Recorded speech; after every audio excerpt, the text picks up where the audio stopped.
Lumberjack Man. With a cover like that, you'd assume a mindless slasher flick with a wild axeman, right? Well, kinda is. But is this a brutal orgy of butchery? Or would you axe for it to be turned off? A recommendation from my chief of bad movies, I naturally went in expecting something appalling. Seeing Michael Madsen at the top of the cast list just reinforced this, and then seeing a host of porn stars beneath him was the proverbial final nail in the coffin. It tells the story of a church camp going on a retreat in the woods. At this point, I was already rooting for the Axeman.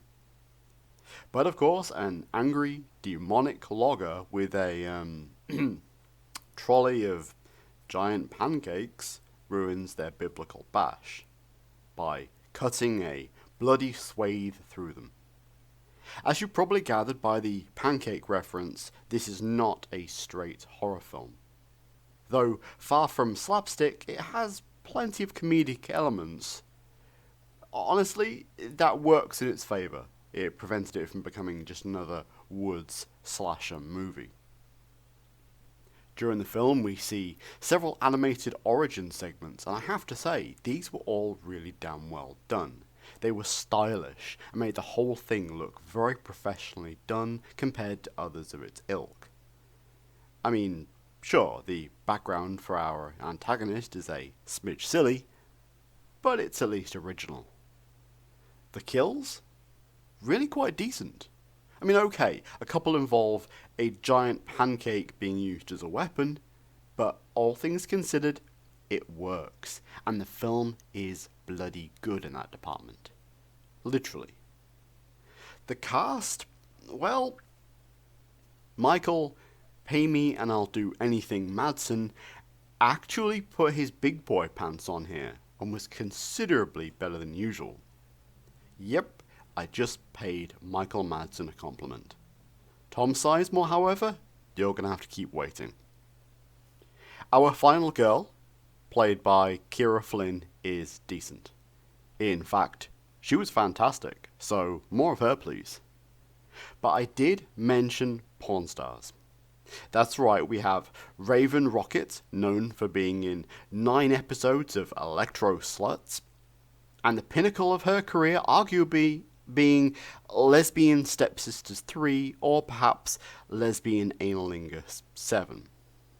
No, I'm not even joking here. We also have the stunning Andy Sandemus. Many would say her career highlight would be Drive with Ryan Gosling, whereas I'd say it was Face Fucking Incorporated 7 or perhaps Sloppy Head 2. We also have Brina Palencia, not a porn star, but a seriously impressive actress, as she's only 35 years old, started work back in 1996, and her filmography is insane. I recommend going over to IMDb and having a look at that. It's a sight to behold and put other actors to shame. It goes on forever. Now, against all odds, Lumberjack Man is actually watchable stuff. It's comedic, it's bloody, and it looks the part. This is not your regular B-movie slasher. So with that in mind, I award Lumberjack Man a surprising 6 out of 10. So, rant time. To be clear, I am not mocking porn stars. I actually have a degree of respect for them. Watch a couple of documentaries and you'll see that the industry isn't as shiny and desirable as many would assume. Getting paid to have sex?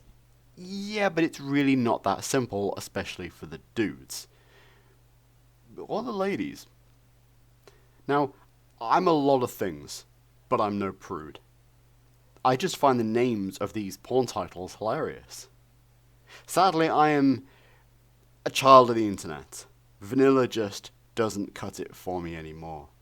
And even the titles from Andy Sandemus's resume, like Come Eating Cuckolds 14, Point of View Pervert 11 or Dong of the Dead, they just don't do it for me. Nope. If it's not 3 midgets, an alpaca, an industrial-sized drum of Swarfiga, a clown car with dildo antenna, and a 3-breasted woman, you can get the fuck out of here with that shit. So, what did you think of Lumberjack Man? What do you think Michael Madsen would do for $1? Have you seen Black Cock Addiction 8? Tell me in the comments below, like this video, and if you haven't already, please subscribe. Later, folks.